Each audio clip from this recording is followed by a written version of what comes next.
समाज में जब किसी शख्स की पहचान शख्सियत के तौर पर होने लगे तो समझ लीजिए कि समाज उजाले की ओर अग्रसर है। जोहार, शमीम अहमद नाम है मेरा और आप हमारा खास कार्यक्रम खास मुलाकात देख रहे हैं। संपादकीय पन्नों पर छपे हजारों आलेखों के जरिए समाज को नई और सकारात्मक दिशा देने के प्रयास में हमेशा से जुटे हमारे आज के खास मेहमान हैं हजारीबाग के विजय केसरी। विजय केसरी जी, सबसे पहले हमारे इस खास कार्यक्रम में आपका बहुत बहुत स्वागत है। कार्यक्रम में अपने खास मेहमान से बातचीत का सिलसिला शुरू करूं, उससे पहले मैं अपने दर्शकों को बता दूं कि आज के इस कार्यक्रम में अपने खास मेहमान के जीवन के अहम पहलुओं के साथ साथ हिंदी भाषा और हिंदी साहित्य को लेकर भी चर्चा होगी। तो शुरू करते हैं और शुरुआत हिंदी भाषा से। तो पुनः एक बार फिर से हमारे इस कार्यक्रम में आपका बहुत बहुत स्वागत है। बहुत बहुत धन्यवाद भाई शमीम अहमद जी। जो सबसे पहले मेरा सवाल है आपसे वो ये कि दुनिया की तीसरी सबसे अधिक बोली जाने वाली भाषा हिंदी, भारतीयों के संदर्भ में अगर हम आपसे जानना चाहें तो आप इसको किस नज़रिए से देखते हैं और हिंदी भाषा को लेकर के आपकी क्या राय है? बहुत ही उम्दा सवाल रखा है।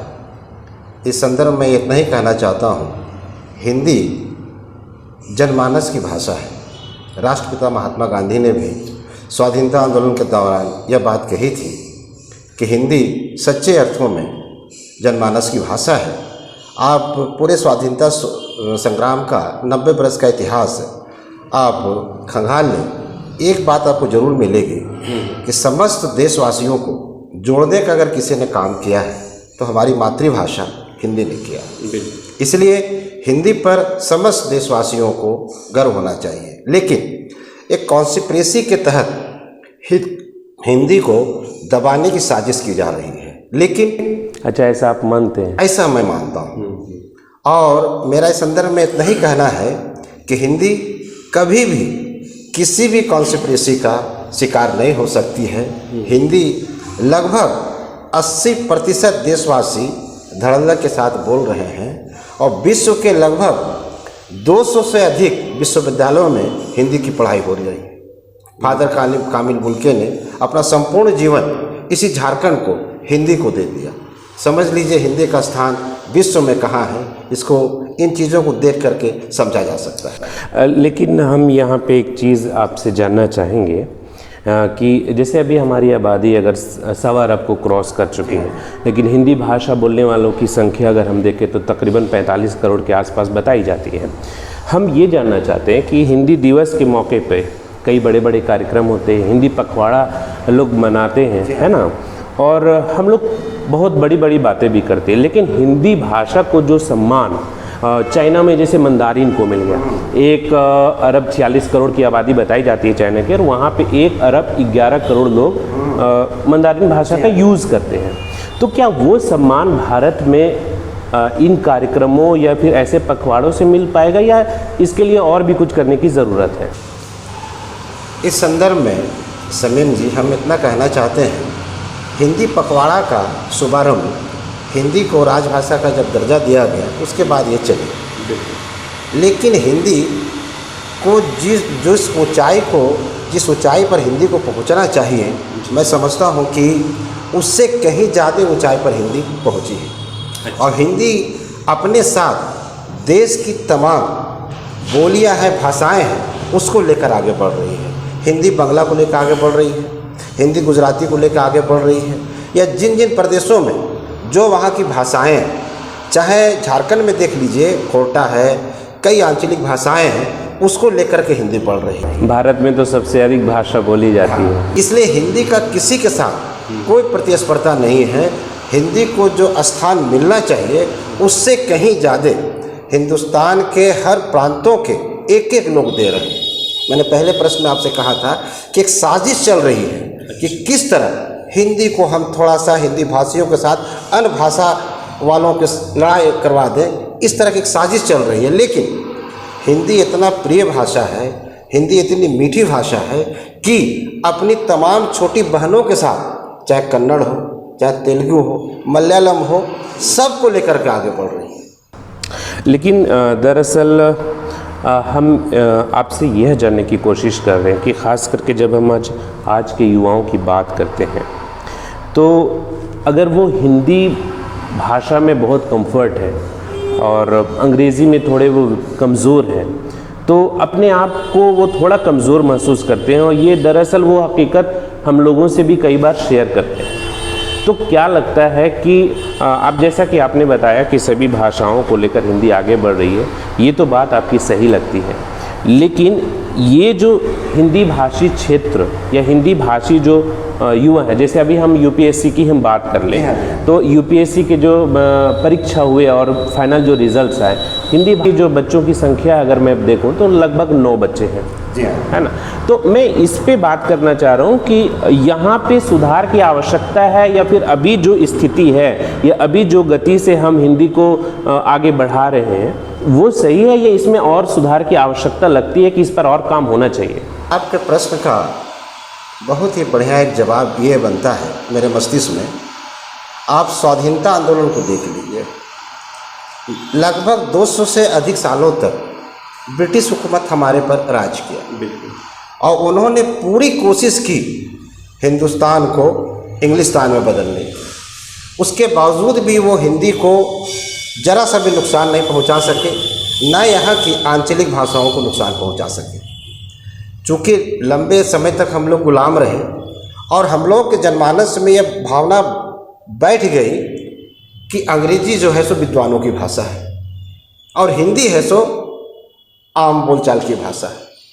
तो यह मानसिकता अभी भी भारतीय मेंटलिटी में है और धीरे धीरे वह चीज़ें हैं सो अब वो मानसिकता धीरे धीरे जा रही है और अंग्रेजी को जो विद्वानों की भाषा समझ रहे थे यह सारा भ्रम अब टूटता चला जा रहा है।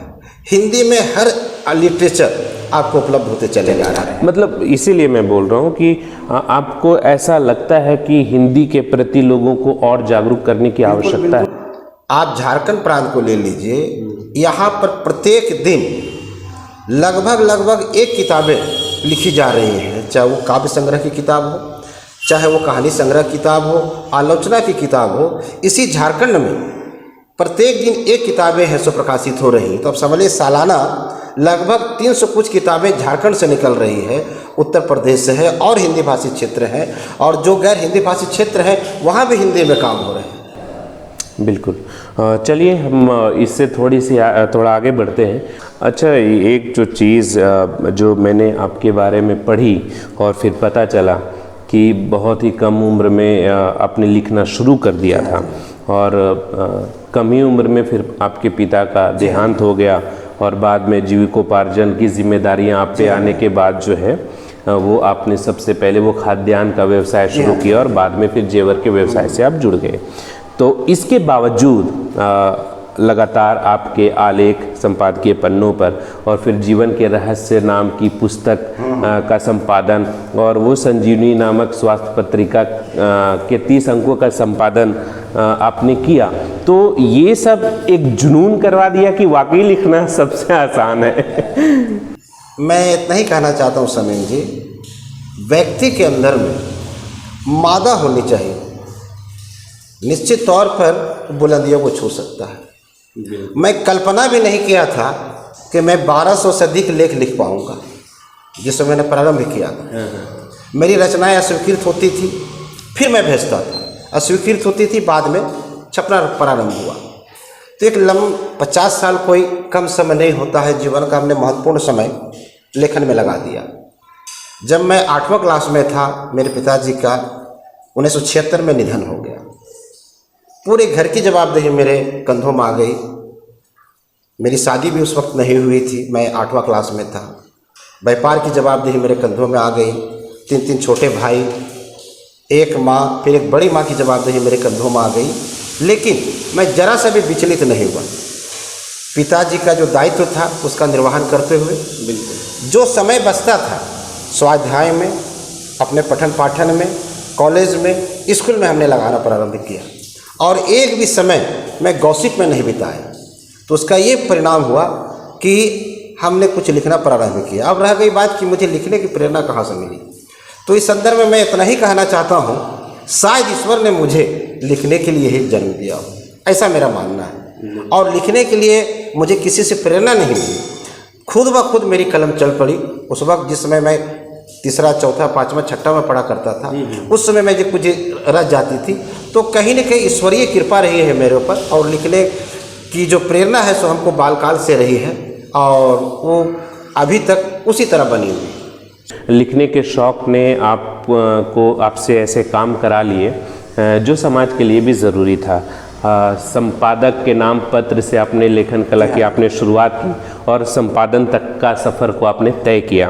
आज के युवा जो कलमकार हैं उनके लिए आप क्या बताना चाहेंगे कि उनके लिए वो लाभदायक साबित हो? आपने बहुत ही महत्वपूर्ण सवाल किया है आज के कलमकारों के लिए। हमारा यह सफ़र समीम जी लगभग 50 सालों का सफ़र है। मैं लगभग 10 वर्ष की उम्र में, जिस वक्त मैं तीसरा, चौथा क्लास में पढ़ता था, उस समय से मैंने लिखना प्रारंभ किया। मैं नहीं जानता था कि मैं क्या लिख रहा हूँ, लेकिन जैसे जैसे मैं 7th, 8th, 9th में पहुँचा, उसके बाद मैं रांची एक्सप्रेस जो झारखंड से प्रकाशित अखबार है, संपादक के नाम पत्र मैंने लिखना प्रारंभ किया। जब मेरी मैट्रिक की परीक्षा कंप्लीट हो गई तो उस समय तक मेरे 100 से अधिक संपादक के नाम पत्र छपे, और उस ज़माने में जो संपादक के नाम पत्र लिखे जाते थे उसका इतना बड़ा इम्पैक्ट पड़ता था समाज में कि आपको आज लंबे लंबे खबरें छप जाएं उसका नहीं पड़ता है। एक छोटी सी घटना मैं बता रहा हूँ। सदर अस्पताल में एक अटेम्प्ट टू बलात्कार का प्रयास हुआ था, और उस घटना को लेकर के मैंने संपादक के नाम पत्र में लिखा था, तो तत्कालीन जो डिप्टी कमिश्नर ने तुरंत संज्ञान लिया और संबंधित व्यक्ति को पकड़ करके उनके विरुद्ध सो मुकदमा दर्ज किया गया। तो हमारी लेखन की शुरुआत संपादक के नाम पत्र, जैसा आपने कहा, वहाँ से हुई। उसके बाद कंटिन्यू में निरंतर मैं लिखता रहा, और उसके बाद फिर कालांतर में जा कर के फिर मैंने संपादकीय लिखना प्रारंभ किया। आज लगभग देश के प्रमुख समाचार पत्रों और प्रतिष्ठित पत्रिकाओं में हमारी कुछ न कुछ सामग्रियाँ नियमित प्रकाशित होती हैं। तो मैं नए कलमकारों से मैं यही कहना चाहता हूँ कि आप चाहते हैं कि आज से लिखना प्रारंभ किया और तुरंत आपकी चीज़ें छाप दी जाएं, बात ऐसी नहीं है। प्रारंभिक दिनों की मैं एक संपादक की चिट्ठियाँ मैं बता रहा हूँ। उस ज़माने में एक बाल पत्रिका हुआ करती थी, शायद अभी भी वो पत्रिका चल रही है, बाल भारती। अच्छा। उसमें मैंने लगभग 100 से अधिक सामग्रियाँ मैं भेजी। संपादक यह कह करके हमें वापस कर दिए कि मुझे खेद है कि मैं आपकी सामग्री अपनी पत्रिका में इस्तेमाल नहीं कर पा रहा हूँ, कृपया इसका इस्तेमाल अन्यत्र कर लें। तो मैं सोचता था कि क्या कमी है कि जो मेरे पत्रों को है सो छाप नहीं रहे हैं। बाद में जब 15-20 वर्षों के बाद मुझे जानकारी हुई ये एक कमियाँ थी, जिस कारण बाल पत्रिका में वो बाल भारती में छप नहीं पाई। इसलिए नए कलमकारों से मैं यही कहना चाहता हूँ कि आप हड़बड़ाई नहीं, सबसे ज़रूरी है कि आप विविध किताबों का अध्ययन करें। रामायण पढ़ें, महाभारत पढ़ें, कुरान पढ़ें, और भी कई पौराणिक ग्रंथ हैं हमारे यहाँ, वो पढ़ें। वैज्ञानिक जो आविष्कार हुए हैं वो पढ़ें, जनरल नॉलेज की चीज़ें पढ़ें। और सबसे महत्वपूर्ण चीज़ है किसी एक अखबार को लेकर के उसका नियमित अध्ययन करें, तो देखिएगा कि आपकी कलम में जो कलमकार का जो गुण होता है वह स्वतः आ जाएगा। चलिए, ईश्वर से ये भी प्रार्थना होगी कि हमारे आज के युवा जो कलमकार हैं उनमें भी ये ईश्वरीय गुण आए। ये जो जीवन की रहस्य की बात आपने की कि उसका संपादन आपने किया उस पुस्तक की, दरअसल उसमें क्या बताया गया, अगर दर्शकों को हमारा बताना चाहें आप? सबसे पहले मैंने आत्मा के अनमोल रत्न का संपादन किया। आत्मा के अनमोल रत्न एक सकारात्मक चिंतन, एक संदेश है जो आचार्य मुनि जी का द्वारा लिखी गई है। तो मुनि जी ने हमें बुलाया और उसके बाद बोला केसरी जी आप इसका संपादन कर दीजिए। तो उनके पहली किताब का मैंने संपादन किया, जिसका हजारीबाग जैन धर्मशाला में विमोचन हुआ था। और दूसरा जीवन के रहस्य, ये भी उन्हीं के द्वारा लिखी गई एक कृति है, उसका भी संपादन मैंने ही किया। वह जीवन के रहस्य, जीवन जो आज भागम भाग भरी जिंदगी जो लोगों की है, उसमें तनाव भी है, डिप्रेशन भी है, परेशानियां भी है, उलझन भी है। इन तमाम चीज़ों से आप कैसे मुक्त होंगे, आप एक सहज, सरल, सुंदर, सुगठित जीवन कैसे आप जिएंगे, इसी पर जीवन के रहस्य में बातें रखी हुई हैं। और जीवन क्या है, इसका शुभारंभ कब हुआ। यह पुस्तक जो है जीवन अनंत काल से है, अनंत काल तक बनी रहेगी। सृष्टि का निर्माण और सृष्टि अनंत काल तक चलेगी। उसी को ले करके ब्रह्मांड में जो चीज़ें उपलब्ध हैं, जो सारी चीज़ें उपलब्ध हैं, उसी के रहस्य को है सो उस पुस्तक में है सो रखा गया है और खोला गया है। चलिए अब आगे की हम बात करें। उसके पहले मैं चाहता हूँ कि अपने जीवन की संक्षिप्त यात्रा अगर हमारे दर्शकों को बताना चाहे तो प्लीज़। संक्षिप्त यात्रा के संदर्भ में मैं इतना ही कहना चाहता हूँ कि अगर आप में जज्बा हो, आप में हिम्मत हो और सकारात्मक दृष्टिकोण हो तो कोई भी काम असंभव नहीं।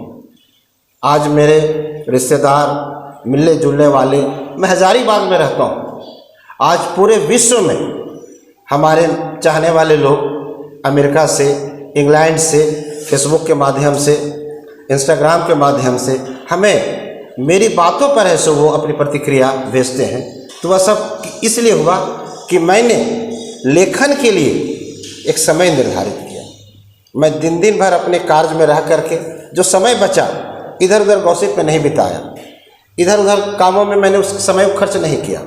जो मैं 9 बजे लिखने के लिए बैठ गया, कभी कभी 3-4 तो वाइफ आकर के डांटती कि भाई आपका समय जो है सो सोने का है, आप लेखन बिता रहे हैं। लेकिन चूंकि अंदर से कुछ भावना फूट रही है, तो अगर मैं उसे नहीं दर्ज करूं तो शायद वो चीज़ें विस्मृत हो जाए।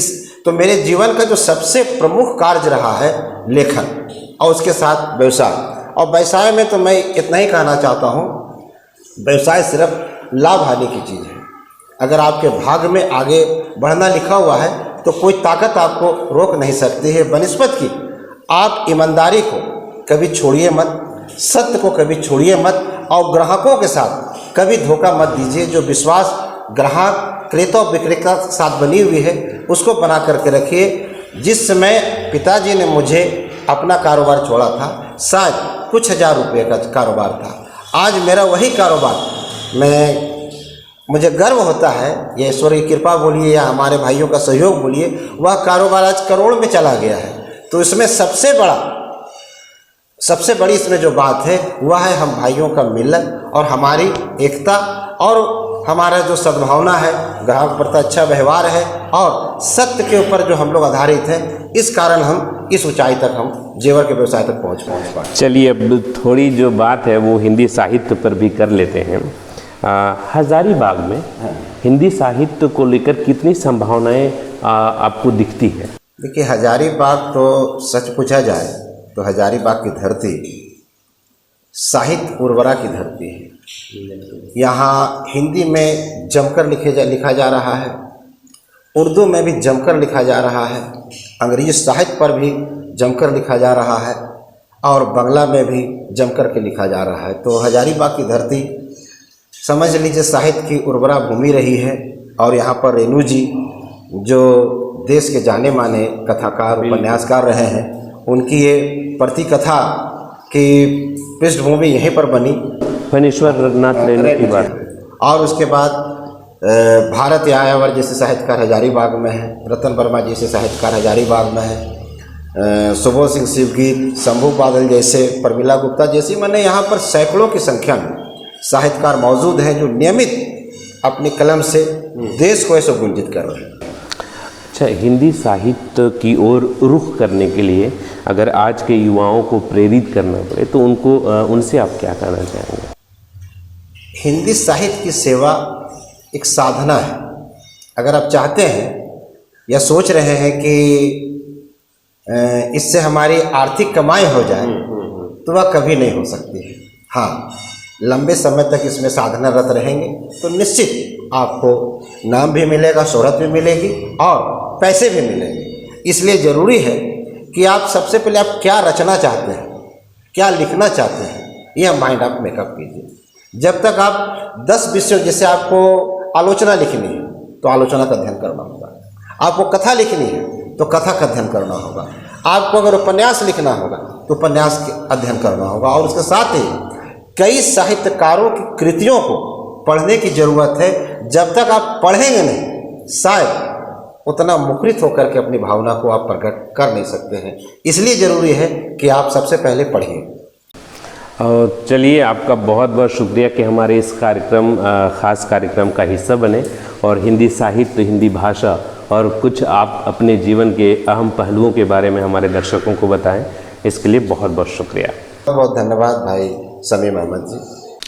तो ये थे हमारे साथ कलम के सिपाही विजय केसरी, जिन्होंने अपने व्यवसाय का सफल संचालन करते हुए कलम की ताकत को जिंदा रखा और संपादक के नाम पत्र से लेखन की शुरुआत कर संपादन तक के सफर को तय किया। आज की मुलाकात में बस इतना ही। फिर किसी नए मौजू पर किसी खास मेहमान से आपको जल्द ही रूबरू कराऊंगा। तब तक के लिए शुक्रिया।